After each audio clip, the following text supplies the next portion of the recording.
Ignition sequence starts. 6, 5, 4, 3, 2, 1, 0. Liftoff. We have a liftoff.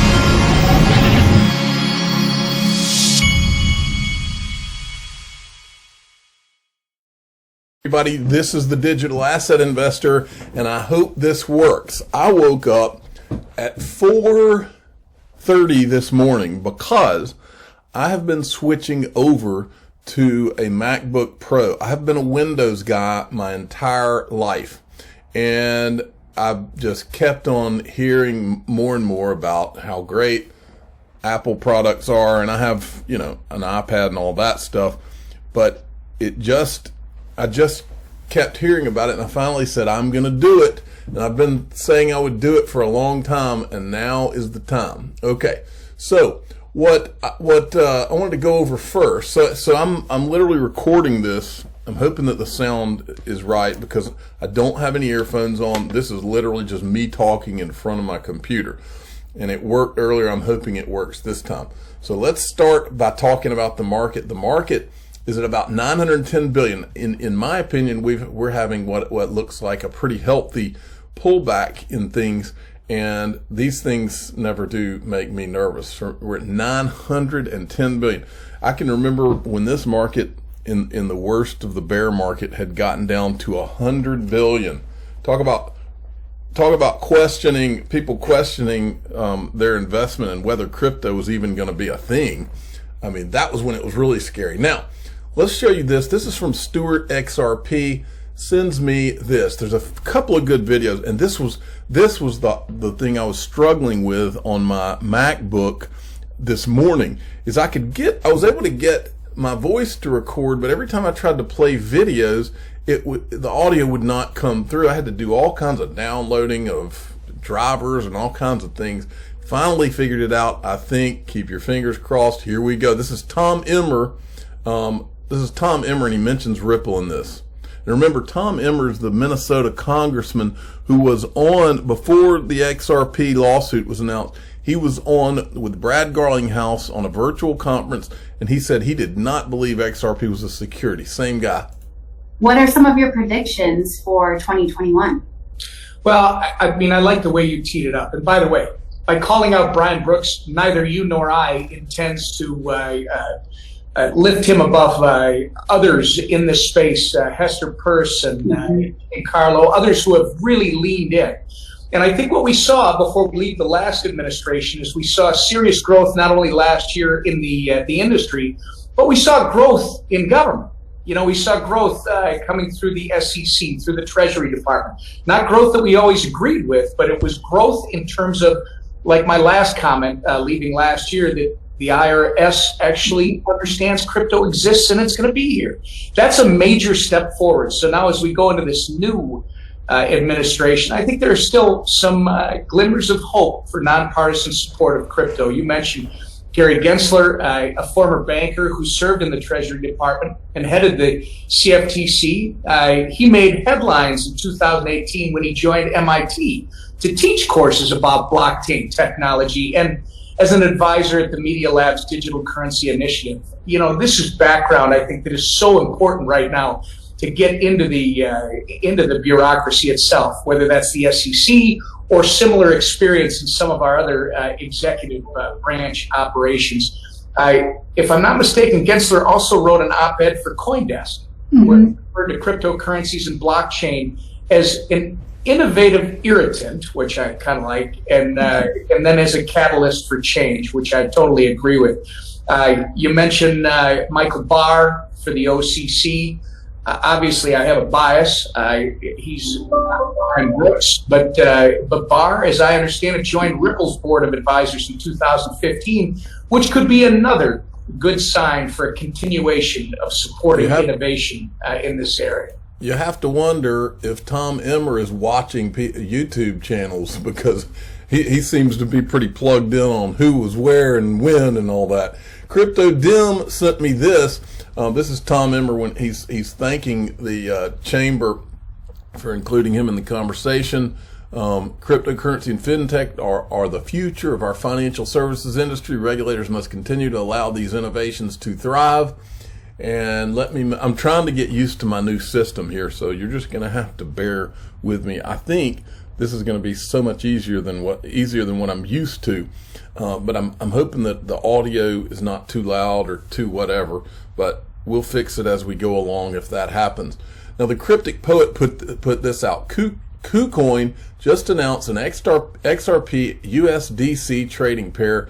Trading will begin January 26th. Now, I think KuCoin, I can't remember where they are, if that's Japan. Let's see if it says. It doesn't say, but the point is, I wanted to make sure we highlight that XRP goes on, because as I keep saying, XRP is global. Ripple is global. Yes, the SEC matters, but XRP is going to go on regardless of what happens in the United States. That genie's not going back in the bottle. This is one example of that. Here's another.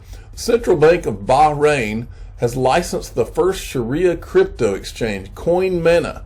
XRP will be one of the initial listings, and the exchange will provide services to the Kingdom of Bahrain, United Arab Emirates, Saudi Arabia, Kuwait, and Oman. So, over there in the Middle East, looks like they're not too worried about what the SEC is going to do, because in the Middle East, XRP's global, so it can be on all kinds of markets all over the world, and I believe that the SEC will do what needs to be done to correct the wrongs that were put in motion. Personally, that's what I believe. RizXRP sent me this, and this is a good indication. I want you to listen. This is Hester Pierce, who was at who's with the SEC and was there when Jay Clayton filed the lawsuit as he walked out the door. Listen to what she says about how the SEC has been doing. Do you think that the approach so far has been harmful to innovation? Well, I do. I think we have to be very careful. The United States is the place where everyone wants to come to innovate, and that's wonderful. I mean, we've got such a rich tradition of innovation, and I think a lot of that stems from the fact that we draw the best people from every corner of the world with our education system, and then with the freedom that we have, with the opportunity that we have. People want to come here. They want to build their businesses here. They want to build their families here, and that's wonderful, and that's enabled us to be this rich country that we are, that brings all of these people together, bound together by this love of freedom and this love of building prosperity for everyone. But the problem is that we can get a little comfortable in that, right? Because we are such a place that so many people want to come. It's easy for us to have rules that are inflexible, and people still say, well, we're going to wait because we really want to build this in the United States. But at some point, people are going to say, you know what, I'm not going to build it in the United States, and I'm not even going to let U.S. people participate because it's too risky. And so I do think that by taking that approach, by being too slow and too inflexible, we have pushed some innovation outside the U.S. that would otherwise have happened here. I don't think it's too late. I think we can provide clarity now, but I don't think we should wait. I think we should take seriously the calls for clarity. I believe that's the closest thing to someone at the SEC calling Jay Clayton a moron for what he's done than I have heard to date.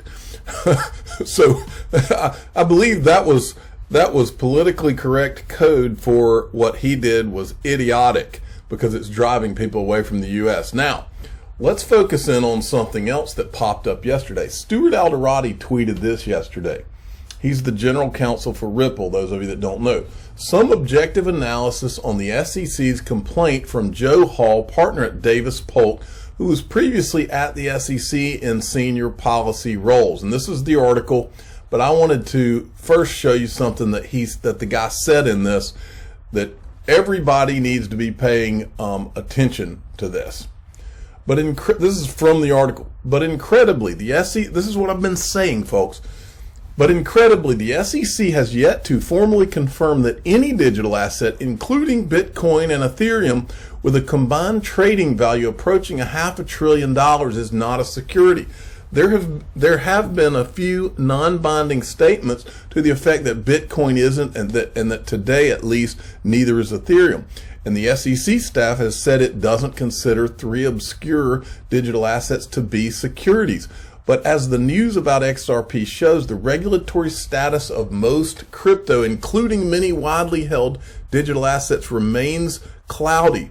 Now, the point here, folks, is all you Bitcoin maxis out there that have been doing victory laps as if you've won something and XRP is going down, you might want to think again, because you know what could happen out of this thing?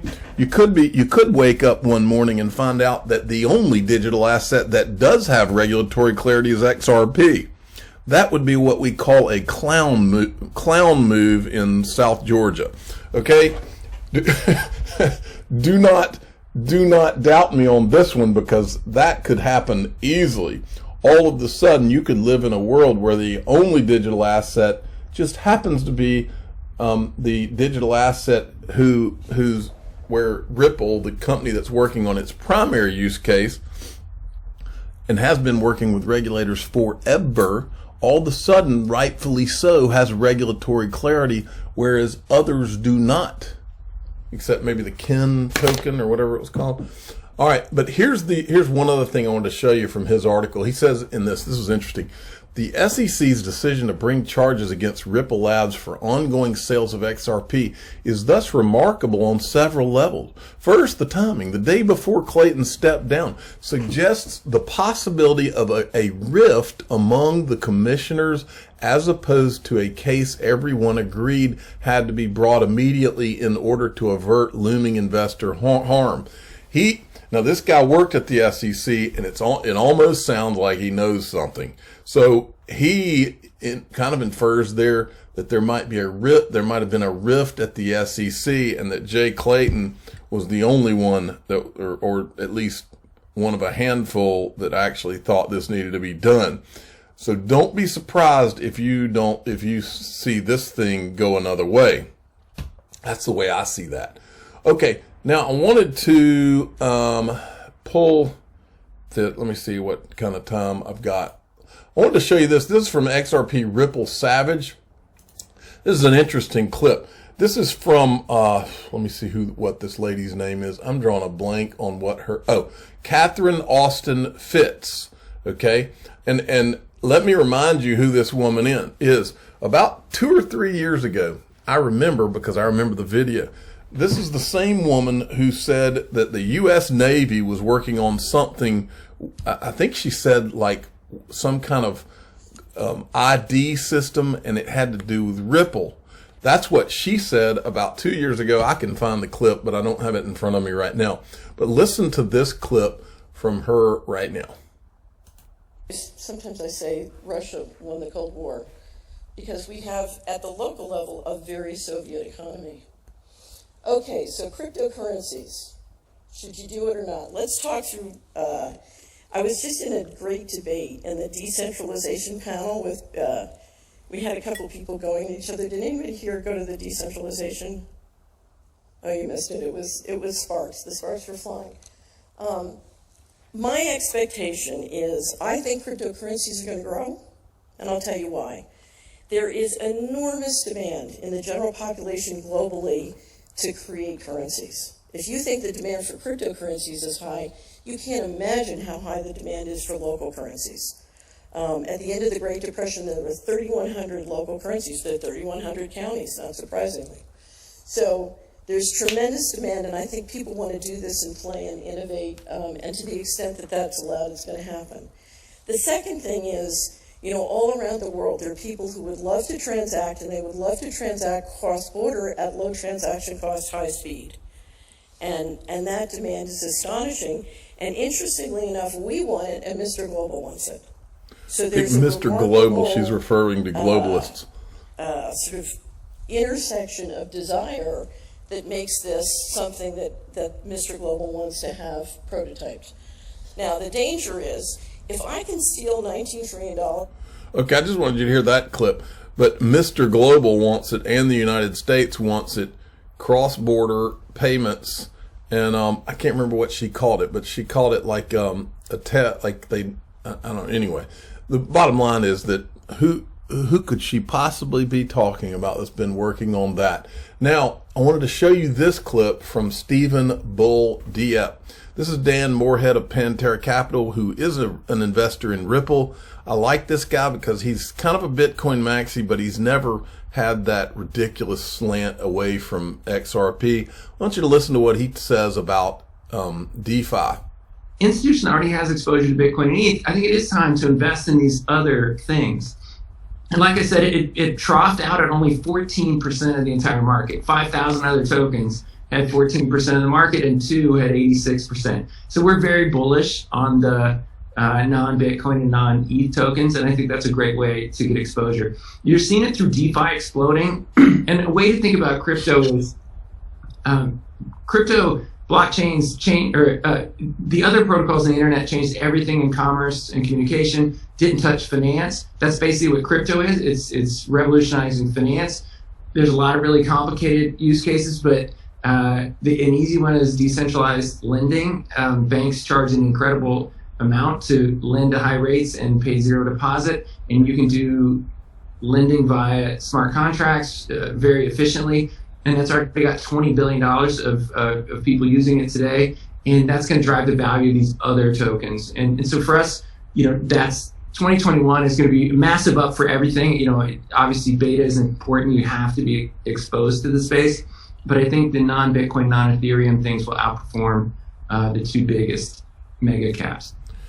I'm the digital asset investor. I'm not an investment advisor. This is for entertainment purposes only. Please subscribe. Hit the like button and tell your friends and family that I sure hope that this audio and video worked properly, because this is my first go and I am like a little nervous about it. So here we go.